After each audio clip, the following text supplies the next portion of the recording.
Morning, folks. Today's soap is brought to us from Dr. John's. This one here is called Blood Oath. It starts out with 4 ounces of soap. Comes in a tin with a screw top lid.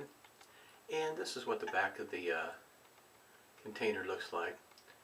You just ingredients and whatnot there on the back side. And that's what it looks like on the inside. This one here is a soap that's firm in the container, easy to scoop out for a bowl lather. This one here, my nose picks up an orange or maybe a blood orange scent. Smells nice, really nice. Got it whipped up here in a small lathering bowl. Pretty much, this one here is a little thicker than normal, but still wet. Excuse me, mercy. This brush here, this one here is one of the first Yaqi brushes. So in other words, if you're looking for this one here, you'll be hard pressed to find one. But it is, the handle is small. I guess you might say good for traveling as well as a synthetic knot, but has no problem whipping up the lather there. Nice little brush there. I like that color. It's nice and bright. Got the alum block, no rubber band this morning. Still using the Humphrey's witch hazel that's got peppermint and menthol added to it.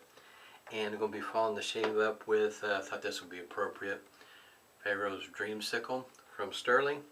And this time I won't forget to show you what the blade looks like. But anyhow, the crystal blades that I've got, when I got them, I got a 100 pack and they came in a container. They all look like this.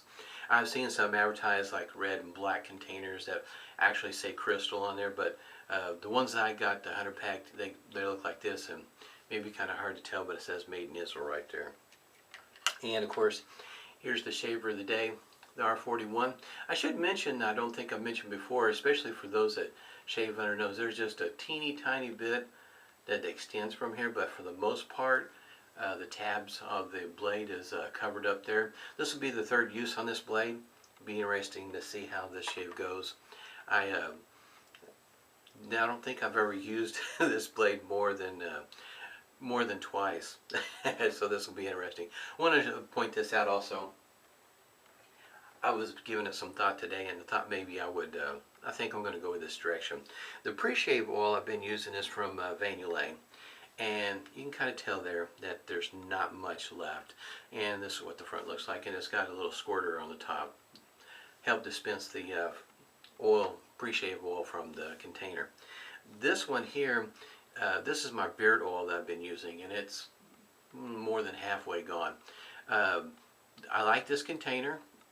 It's glass. It's pretty cool. I mean, I appreciate it. But when it comes to functionality, when you're trying to gauge how much pre-shave oil I'm wanting to use and trying to be consistent so that my shaves stay consistent, it's easier to control how much you're getting out of a container like this versus this. I like the container, but I like the functionality of this. I have not attempted to see, it does not look like the diameter of the tops are the same. In other words, take the squirter, put it over here, see if that works. I haven't tried that. It does not look like they're the same diameter. It'd be nice if it was, but I don't think so. So I'm thinking what I might do is transfer what's left over here into here, and so not to be misleading, I'll go ahead and take this label off. I don't know if I can get this label off and get it stuck on here or not, but anyway, just something I was thinking about. Kind of helped prompt the discussion was, I saw where Joe had put an article on Sharpologist, and I'll try to remember to post it down below, put a link to it. And basically, from year to year, he puts an article out discussing on how things are going in the wet shaving world, and it's a pretty nice article. It's kind of nice that, you know, some of my observations, he also observed the same sort of thing. And, you know, artisans come and they go, and for various reasons, whether it's economics, some of them, like for instance, you know, he mentions, you know, it's just that's not their full-time job. They have a full-time job and things change, and so they close up business. And of course, most of us, that especially if we bought anything from them, are sad to see them go. But it seems like for every one that leaves, there's another 4 or 5 that comes up. And speaking of that sort of thing, same thing with the brush makers too. Glad they're out there because they offer such a variety of brushes. Not that I, how can you say, can complain about some of the ones that are mass produced, because I do like some of them. I haven't tried, for instance, Smoke. I don't own not one of those brushes just yet. I hear a lot about them, but I don't even own one. I got a lot of brushes. It's kind of like soap. Really don't need any more. Now some of the handles are pretty cool. I like them. Like the one from Strike Gold Shave that I have. It's the only one I have like that, but I really like that brush handle. For me, I just think it's just awesome. But by the way, I already put a hot towel to the face, first pass. When it comes to artisans coming and going, I don't think it's necessarily a reflection on, in other words, things going south, diminishing in the wet shave world.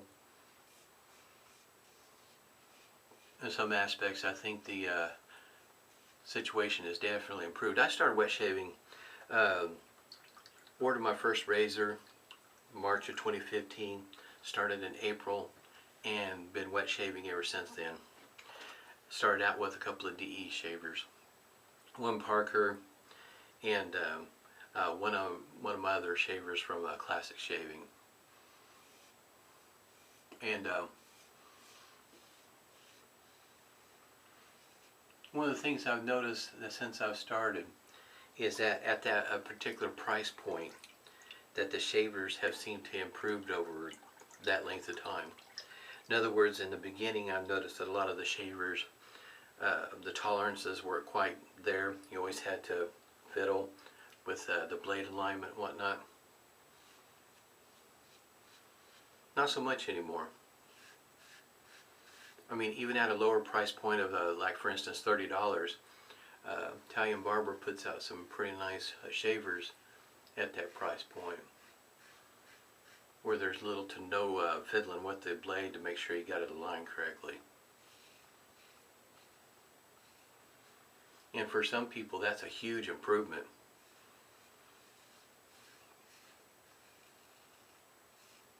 I guess you might say of the shavers from days gone by. And that's not talking about Gillette shavers by any means. Seemed like to me most of those shavers, I never had an issue getting a blade to line up the way it needs to. I just put it in there, tighten it up, ready to go.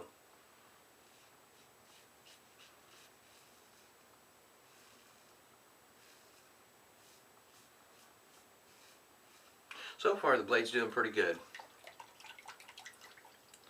Don't feel quite as smooth as the second shave, which is what I was expecting.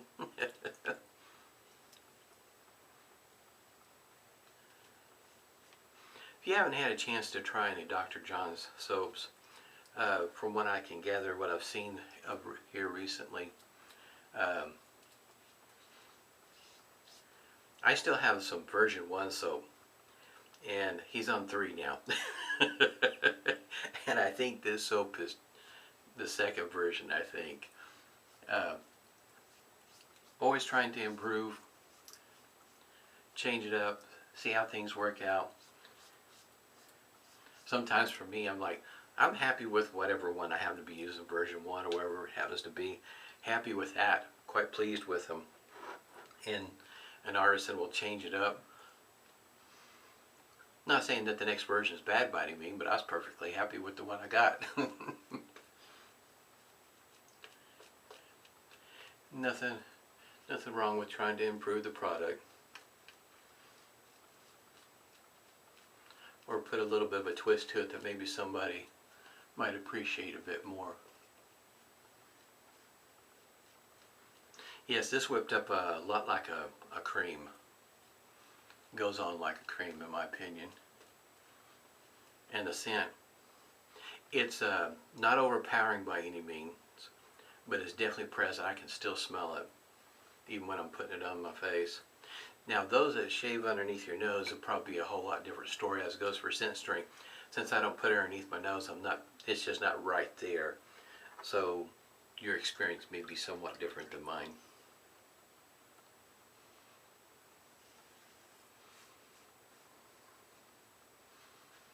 One of the reasons why I want to show you the blade, what it looks like, is because, and I'll have to do some more research and see where I remember seeing this at, and it was after the fact, before the light bulb came on, that it seems like I've seen the same blade somewhere else but with a different name. You know how it looks just like this one? You seen that sort of thing?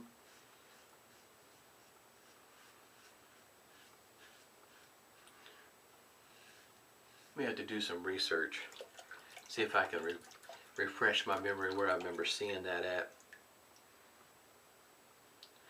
Interesting how some of these blades play out like that. What also helped bring that up is I was looking at some other Persona blades,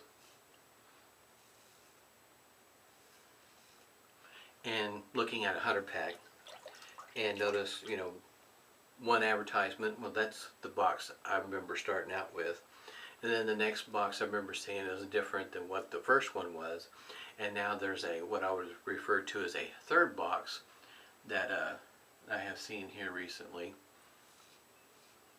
and it got me to wondering, you know, and things have changed over time as it goes for the the stock, in other words, who owned the company at the time with Persona.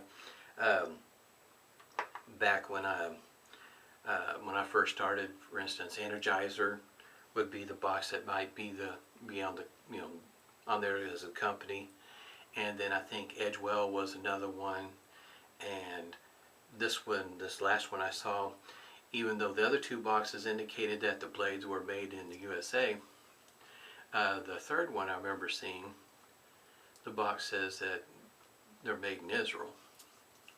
So I don't know. So in other words, do we have two things at the same time, where the 100 packs are made not only in the States but also in Israel? Or are they no longer made in the States and now they're all made in Israel? I don't know. Figure that out one day. Like I say, things changing.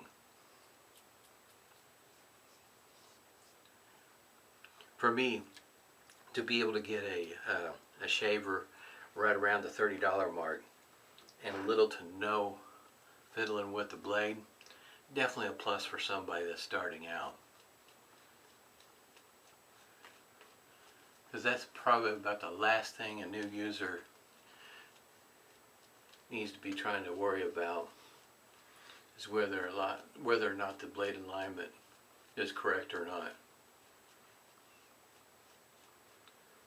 There's a number of other factors that they should be more concerned about, like gentle pressure.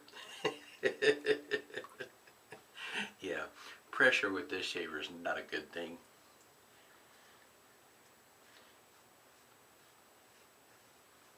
It's the reason why some shavers right now, I guess you might say, my youngest son, I'm not introducing those to him, because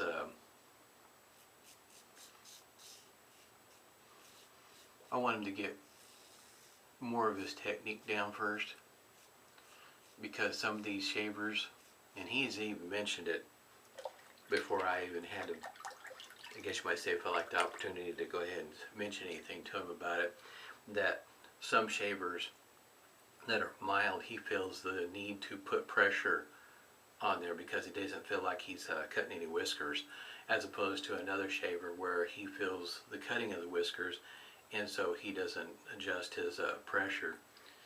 Just one of those things. I know mentally, if you don't feel like you're cutting anything, you want to put more pressure, and then next thing you go, you got irritation.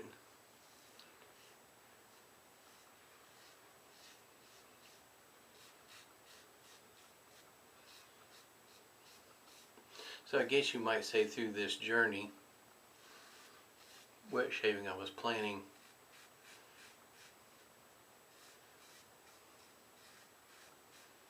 a lot with with the boys, knowing how you say when they're ready to start with this, how to advise them, knowing their personalities. OCD, for instance.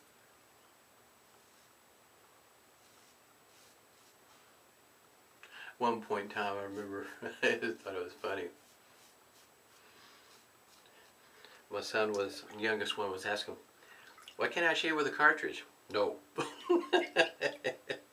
And I explained to him why. Especially, with a young one that's got acne on your face and whatnot, you don't need ingrown hairs. You don't need any, you don't need any other complications with the face. And of course, not knowing, just like when I first started out, I can remember a long time ago, long before the internet ever came around, you get those men's magazines, just pick one, whatever one that, was popular at the time, people would, subscribe to. And hadn't been out of high school very long, and decided to get a magazine subscription. And I can't remember which one. I had more than one, but one of them, in other words, one might be considered more orientated to cars at the time, and then I think it was just a straight up men's magazine, and I with all kinds of manly stuff. And of course, one of them, was with it's like Taylor and Barber, in other words, style and all that sort of thing. And I remember seeing the double-edged safety razor in there, and I looked at it, and it was nominated, for to be the best razor, so on and so forth. And I don't remember the name right offhand. I'm wanting to say that it was made by Edward Jagger, in the way of not Edward Jagger, but the like a dreadnought, something like that. The way I remember it, it was a long time ago. Anyway, that particular shaver, I remember seeing it, thought it was old. That's your thought, when you first see these sort of things. And sometimes new is not always the best, that the old stuff still works just fine. And, it takes a while for some people to understand that, especially if they're never introduced to it. Face it, a lot of this stuff, a lot of people don't know. They don't see it. It's not in the mainstream, so they have no idea. That's what they see, and that's all they know.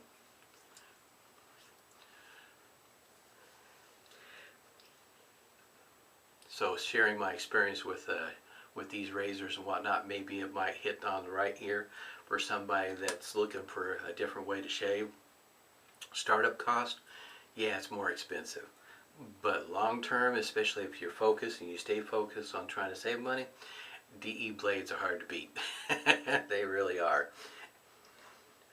Depending on what one works for you, whatnot, you can get them less than 10 cents a piece. You can get some great deals on double-edged safety blades. Aftershave here.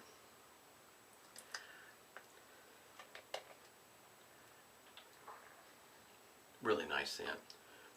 I need to reply to the comments from the last shave. Saw Manny's. Manny doesn't like licorice.